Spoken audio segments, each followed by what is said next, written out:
Dubai നഗരത്തിന്റെ തിരക്കേറിയ Sheikh Zayed റോഡിലെ തെരുവ് വിളക്കുകൾക്ക് താഴെ ആധുനികതയുടെ ആഡംബരങ്ങൾക്കിടയിൽ ഒരു നിശബ്ദമായ കഥ തുടങ്ങുകയായിരുന്നു. പത്തനംതിട്ടയിലെ ഒരു ചെറിയ ഗ്രാമത്തിൽ നിന്ന് സ്വപ്നങ്ങളുടെ ഭാണ്ഡക്കെട്ടുമായി ദുബായിലേക്ക് വിമാനം കയറുമ്പോൾ അഞ്ജലി വിചാരിച്ചിരുന്നില്ല തന്റെ ജീവിതം ഒരു വലിയ വഴിത്തിരിവിലെത്തുമെന്ന്. അച്ഛന്റെ കടബാധ്യതകളും അനിയത്തിയുടെ പഠനവും അവളുടെ ചുമലിലായിരുന്നു. ദുബായിലെ പ്രശസ്തമായ അൽനൂർ ഹോസ്പിറ്റലിലെ 7ാം നിലയിലെ തീവ്രപരിചരണ വിഭാഗത്തിൽ നഴ്സായി ജോലിയിൽ പ്രവേശിച്ച അവൾക്ക് ഓരോ ദിവസവും ഒരു വെല്ലുവിളിയായിരുന്നു. വെള്ള യൂണിഫോം ധരിച്ച് മുഖത്ത് എപ്പോഴും ഒരു പുഞ്ചിരി കരുതി അവൾ രോഗികൾക്കിടയിലൂടെ നടന്നു. ആ ആശുപത്രിയിലെ ഏറ്റവും ദുഷ്കരമായ വാർഡായിരുന്നു അത്. മരണം കാത്തുനിൽക്കുന്നവരും പ്രതീക്ഷയോടെ ജീവൻ മുറുകെ പിടിക്കുന്നവരും അവിടെയുണ്ടായിരുന്നു. ഒരു വൈകുന്നേരം ആംബുലൻസിന്റെ സൈറൺ മുഴക്കങ്ങൾക്കിടയിൽ വലിയൊരു സുരക്ഷാസന്നാഹത്തോടെ ഫാത്തിമ ബീവി എന്ന പ്രായമായ സ്ത്രീയെ അവിടെ പ്രവേശിപ്പിച്ചു. അവർ ദുബായിലെ ഏറ്റവും വലിയ സാമ്പത്തിക ശക്തിയായ അൽ റൈസി ഗ്രൂപ്പിന്റെ മാതാവായിരുന്നു. അവരോടൊപ്പം ഗാംഭീര്യമുള്ള നടപ്പും ഉറച്ച ശബ്ദവുമുള്ള ഖാലിദ് അൽ റൈസി എന്ന യുവാവുമുണ്ടായിരുന്നു. ഖാലിദ് തന്റെ ഉമ്മയെ പ്രാണനെപ്പോലെ സ്നേഹിച്ചിരുന്നു. ദുബായിലെ ഏറ്റവും മികച്ച ഡോക്ടർമാർ ഫാത്തിമ ബീവിയെ പരിശോധിച്ചു. പക്ഷേ വാർദ്ധക്യസഹജമായ അവശതകളും ഹൃദയസംബന്ധമായ അസുഖങ്ങളും അവരെ തളർത്തിയിരുന്നു. ഖാലിദ് അൽ റൈസിക്ക് പണം കൊണ്ട് എന്തും നേടാമെന്ന വിശ്വാസമുണ്ടായിരുന്നു. പക്ഷേ തന്റെ ഉമ്മയുടെ ശ്വാസഗതി നിലയ്ക്കുന്നത് കണ്ടു നിൽക്കുമ്പോൾ ആ പണമൊന്നും ഒന്നിനും കൊള്ളില്ലെന്ന് അവൻ ആദ്യമായി തിരിച്ചറിഞ്ഞു. ഐസിയുവിന്റെ ഗ്ലാസ് ഭിത്തിക്ക് പുറത്ത് അവൻ അസ്വസ്ഥനായി നടന്നു. അകത്ത് അഞ്ജലി ആ സ്ത്രീയെ പരിചരിക്കുകയായിരുന്നു. അവൾക്ക് അറബിക് അത്ര വശമില്ലായിരുന്നുവെങ്കിലും സ്നേഹത്തിന്റെ ഭാഷ അവൾക്ക് നന്നായി അറിയാമായിരുന്നു. ഫാത്തിമ ബീവിക്ക് ബോധം വരുമ്പോൾ താൻ എവിടെയാണെന്ന് അറിയാതെ ഭയപ്പെടുമായിരുന്നു. ആ സമയത്തെല്ലാം അഞ്ജലി അവരുടെ കൈകൾ ചേർത്തുപിടിച്ചു. "വിഷമിക്കണ്ട, ഞാൻ കൂടെയുണ്ട്" എന്ന് അവൾ തന്റെ പരിമിതമായ അറബി വാക്കുകളിൽ മന്ത്രിച്ചു. മരുന്നുകൾ നൽകുന്നതിനപ്പുറം അവൾ അവരോട് സംസാരിച്ചു. അവരുടെ മുടി ചീകിക്കൊടുത്തു. അവരുടെ നെറ്റിയിൽ തന്റെ തണുത്ത കൈകൾ കൊണ്ട് തടവി. ഇതൊക്കെ പുറത്തെ CCTV സ്ക്രീനിലൂടെ ഖാലിദ് നോക്കി നിൽക്കുമായിരുന്നു. പണം വാങ്ങി ജോലി ചെയ്യുന്ന മറ്റുള്ളവരിൽ നിന്ന് വ്യത്യസ്തമായി അഞ്ജലി ആ വൃദ്ധയെ സ്വന്തം അമ്മയെപ്പോലെയാണ് കാണുന്നതെന്ന് അവൻ തിരിച്ചറിഞ്ഞു. ഒരിക്കൽ പോലും ഖാലിദ് അവളോട് സംസാരിച്ചിരുന്നില്ലെങ്കിലും അവളുടെ ഓരോ ചലനവും അവൻ ശ്രദ്ധിച്ചു.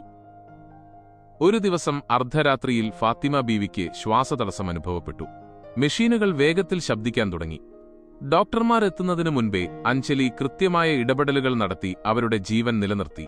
വിവരമറിഞ്ഞ് ഓടിയെത്തിയ ഖാലിദ് കണ്ടത് വിയർത്തു തളർന്ന് തന്റെ ഉമ്മയുടെ കൈകളിൽ മുറുകെ പിടിച്ചിരിക്കുന്ന അഞ്ജലിയെയാണ്. അവളുടെ കണ്ണുകളിൽ കണ്ടത് ഒരു രോഗിയോടുള്ള സഹതാപമായിരുന്നില്ല, മറിച്ച് ആത്മാർത്ഥമായ പ്രാർത്ഥനയായിരുന്നു. അന്ന് രാത്രി ആദ്യമായി ഖാലിദ് അവളോട് സംസാരിച്ചു.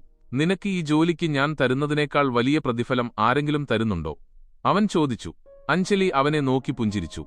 "ഈ ഉമ്മയുടെ കണ്ണുകളിൽ ബോധം തെളിയുമ്പോൾ ഉണ്ടാകുന്ന തിളക്കമുണ്ടല്ലോ, അതിനേക്കാൾ വലിയൊരു പ്രതിഫലവും എനിക്ക് വേണ്ട." ഖാലിദിന്റെ ഹൃദയത്തിൽ ആദ്യമായി ഒരു കല്ലോളം ഇളകി.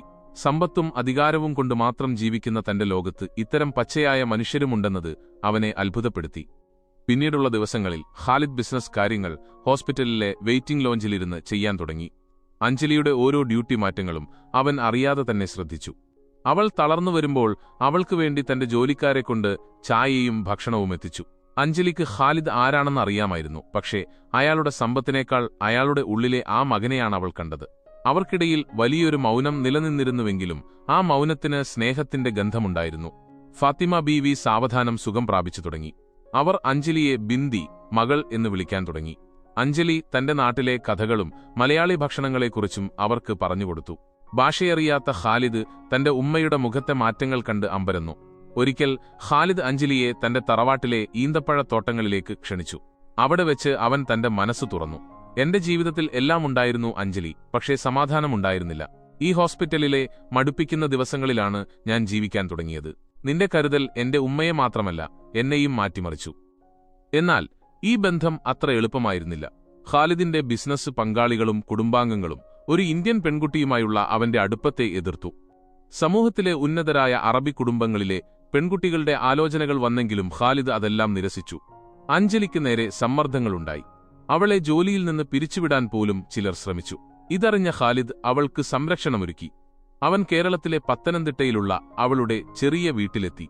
ഒരു അത്ഭുതം പോലെ അവൻ അവിടെ വന്നിറങ്ങുമ്പോൾ അഞ്ജലിയുടെ കുടുംബം ഭയപ്പെട്ടു. പക്ഷേ ഖാലിദ് അവരോട് വിനയത്തോടെ സംസാരിച്ചു.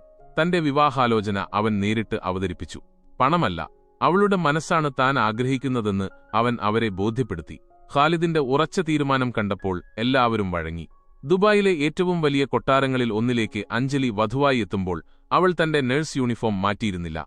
വിവാഹത്തിന് ശേഷവും അവൾ ഹോസ്പിറ്റലിൽ ജോലിക്ക് പോകാൻ ആഗ്രഹം പ്രകടിപ്പിച്ചു. ഖാലിദ് അത് സന്തോഷത്തോടെ സമ്മതിച്ചു. അവരുടെ ജീവിതം ദുബായിലെ വലിയൊരു മാറ്റത്തിന് തുടക്കമായി. ഖാലിദ് അഞ്ജലിയുടെ പേരിൽ ദുബായ് നഗരഹൃദയത്തിൽ പാവപ്പെട്ടവർക്കായി ഒരു വലിയ മെഡിക്കൽ സെന്റർ നിർമ്മിച്ചു. അവിടെ അഞ്ജലി ഇപ്പോഴും രോഗികൾക്കിടയിൽ സജീവമാണ്.